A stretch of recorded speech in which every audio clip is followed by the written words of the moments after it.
Good morning प्यारे बच्चों, कैसे हो। मैं सुदेश सैनी, आपकी हिंदी अध्यापिका। उम्मीद करती हूँ कि आप सब अपने घरों पे स्वस्थ एवं सुरक्षित होंगे। चलिए बच्चों, आज हम अपनी बाल राम कथा का अध्याय 5 करते हैं। चित्रकूट में भरत। भरत कैकई राज्य में थे। अपने ननिहाल में अयोध्या की घटनाओं से स्वरथा अनभिज्ञ अर्थात जिसके बारे में पता ना हो, लेकिन वे चिंतित थे। उन्होंने एक सपना देखा था, पर उसका अर्थ पूरी तरह नहीं समझ पा रहे थे। संगी साथियों के साथ, संगी साथी अर्थात उनके मित्र के साथ बातचीत में उन्होंने कहा, मैं नहीं जानता कि उसका अर्थ क्या है, पर सपने से मुझे डर लगने लगा है। मैंने देखा कि समुद्र सूख गया, चंद्रमा धरती पर गिर पड़े, वृक्ष सूख गए। एक राक्षसी पिता को खींचकर ले जा रही है। वे रथ पर बैठे हैं, रथ गधे खींच रहे हैं। जिस समय भरत मित्रों को अपना सपना सुना रहे थे, ठीक उसी समय अयोध्या से घुड़सवार दूत वहां पहुंचे। घुड़सवारों ने छोटा रास्ता चुना था जल्दी पहुंचने के लिए। भरत को संदेश मिला। वे तत्काल अर्थात तुरंत ही अयोध्या जाने के लिए तैयार हो गए। ननिहाल में भरत का मन नहीं लग रहा था, उचट गया था। अयोध्या पहुंचने को उतावले थे। कैकई राज ने भरत को विदा किया 100 रथों और सेना के साथ। उन्हें घुड़सवारों से अधिक समय लगा, लंबा रास्ता पकड़ना पड़ा। सेना और रथ खेतों से होकर नहीं जा सकते थे। वे 8 दिन बाद अयोध्या पहुंचे। कितने दिन बाद पहुंचे हैं? 8 दिन बाद। नदी पर्वत लांघते, थके हुए और चिंतित, भरत ने अयोध्या नगरी को दूर से देखा। नगर उन्हें सामान्य नहीं लगा, बदला बदला सा था। अनिष्ट की आशंका उनके मन में और गहरी हो गई। यह मेरी अयोध्या नहीं है, क्या हो गया है इसे? उन्होंने पूछा। सड़कें सूनी हैं, बाग बगीचे उदास हैं, सब लोग कहाँ गए? वह तुमुल नाद कहाँ है? तुमुल नाद अर्थात हर्षो उल्लास, खुशी का जो माहौल होता है। पक्षी भी कलरव नहीं कर रहे हैं। कलरव अर्थात चहचहाना। इतनी चुप्पी क्यों? किसी ने भरत के प्रश्नों का उत्तर नहीं दिया। नगर पहुंचते ही भरत सीधे राजभवन गए, महाराज दशरथ के प्रासाद की ओर। प्रासाद का अर्थ क्या है? महल। महाराज वहां नहीं थे, फिर वे कैकई के महल की ओर बढ़े। माँ ने आगे बढ़कर पुत्र को गले लगा लिया, परंतु भरत की आंखें पिता को ढूंढ रही थी। उन्होंने माँ से पूछा, पुत्र, तुम्हारे पिता चले गए हैं वहाँ जहाँ एक दिन हम सबको जाना है। उनका निधन हो गया है, अर्थात उनकी मृत्यु हो गई है। भरत यह सुनते ही शोक में डूब गए, पछाड़ खाकर गिर पड़े, विलाप करने लगे। विलाप अर्थात रोना, मातम करना। माँ कैकई ने उन्हें उठाया, ढांढस बंधाया। ढांढस बंधाना, तसल्ली देना। कहा, उठो पुत्र, यशस्वी कुमार शोक नहीं करते। तुम्हारा इस प्रकार दुखी होना उचित नहीं है, राजगुणों के विरुद्ध है। अपने को संभालो। क्या से क्या हो गया? भरत यह मानकर चल रहे थे कि पिता राज्याभिषेक की तैयारियों में व्यस्त होंगे। सब कुछ उलट हो गया। उन्होंने मेरे लिए कोई संदेश दिया? भरत ने माता से पूछा। नहीं। अंतिम समय में उनके मुंह से केवल 3 शब्द निकले, हे राम, हे सीते, हे लक्ष्मण। तुम्हारे लिए कुछ नहीं कहा। भरत व्याकुल थे। विकलता बढ़ती ही जा रही थी। वह तुरंत राम के पास जाना चाहते थे। महाराज ने उन्हें वनवास दे दिया है 14 वर्ष के लिए। सीता और लक्ष्मण भी राम के साथ गए हैं। कैकई ने भरत का मन पढ़ते हुए कहा। वह जानती थी कि भरत यहाँ से सीधे राम के पास ही जाएंगे, परंतु वनवास क्यों? भ्राता राम से कोई अपराध हुआ?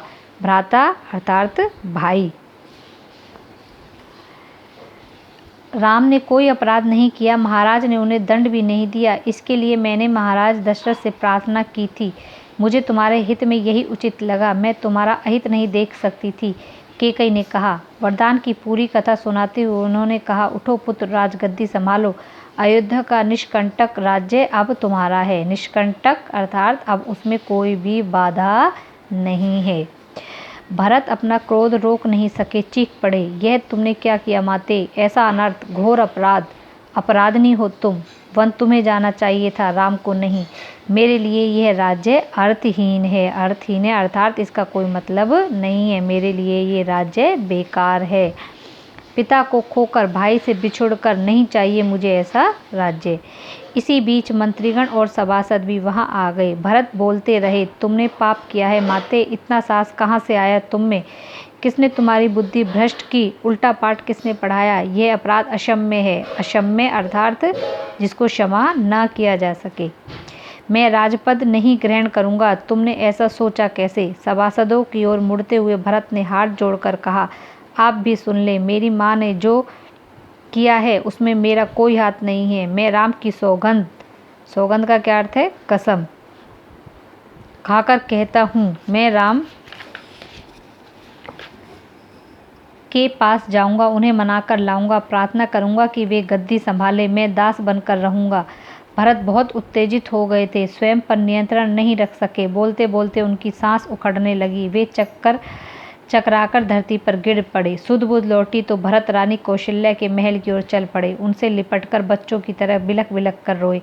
उनके चरणों में गिर पड़े। कौशल्या आहत थी। उन्होंने कहा, पुत्र, तुम्हारी मनोकामना पूरी हुई।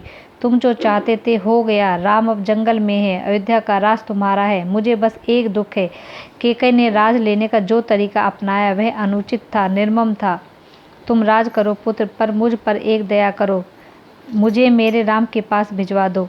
भरत ने रानी कैकई से क्षमा मांगी, सफाई दी। रानी कैकई के व्यवहार पर ग्लानि व्यक्त की। ग्लानि का क्या अर्थ है? पश्चाताप करना। कहा, राम मेरे प्रिय अग्रज है, मैं उनका अहित सोच भी नहीं सकता। मैं निरपराध हूँ।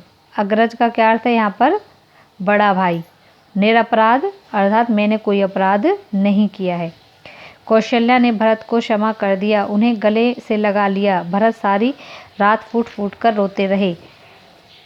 सुबह तक शत्रुघ्न को पता चल गया था कि कैकई के कान किसने भरे। मंथरा अयोध्या के घटनाक्रम से घबरा गई थी, छिप गई। कुछ दिनों से उसे किसी ने नहीं देखा। भरत और शत्रुघ्न राम को वापस लाने पर मंत्रणा कर रहे थे। तभी शत्रुघ्न की दृष्टि बचाकर निकलती मंथरा पर पड़ी। उन्होंने लपककर उसके बाल पकड़ लिए, खींचते हुए भरत के सामने लाए। भरत को दासी की भूमिका बताई। शत्रुघ्न उसे जान से मार देने पर उद्धत थे। भरत ने बीच बचाव किया। उद्धत अर्थात तैयार। मुनि वशिष्ठ अयोध्या का राज सिंहासन रिक्त नहीं देखना चाहते थे। खाली सिंहासन के खतरों से वे परिचित थे। उन्होंने सभा बुलाई, भरत और शत्रुघ्न को आमंत्रित किया। भरत ने कहा, वत्स, तुम राजकाज संभाल लो। पिता के निधन और बड़े भाई के वन गमन के बाद यही उचित है। भरत ने महर्षि का आग्रह अस्वीकार कर दिया। बोले, मुनिवर, यह राज्य राम का है, वही इसके अधिकारी है। मैं ये पाप नहीं कर सकता। हम सब वन जाएंगे और राम को वापस लाएंगे। वन जाने के लिए सभी तैयार थे। भरत ने सबके मन की बात कही थी। सबकी इच्छा थी कि राम अयोध्या लौट आएं। अगली सुबह भरत सभी मंत्रियों और सभासदों के साथ वन के लिए चले। गुरु वशिष्ठ साथ थे, नगरवासी भी थे। अयोध्या की चतुरंगिणी सेना तो थी ही। बच्चों, हमने ये अध्याय पढ़ा है। अब इससे संबंधित कुछ प्रश्न मैं आपको दे रही हूँ, आपको वो अपनी उत्तर पुस्तिका में लिखने हैं। पहला प्रश्न है, राम के वन गमन के समय भरत कहाँ थे? प्रश्न नंबर 2, भरत को क्या स्वप्न आया? प्रश्न नंबर 3, राजा की मृत्यु का समाचार किसने भरत को दिया? प्रश्न नंबर 4, राजा के अंतिम शब्द क्या थे? प्रश्न नंबर 5, राम कितने वर्ष के लिए वन गए? प्रश्न नंबर 6, क्या भरत ने राज्य स्वीकार किया था? यदि नहीं तो क्यों? प्रश्न नंबर 7, भरत ने महर्षि को क्या कहा? सभी बच्चे इन प्रश्नों के उत्तर अपनी कॉपियों में लिखेंगे।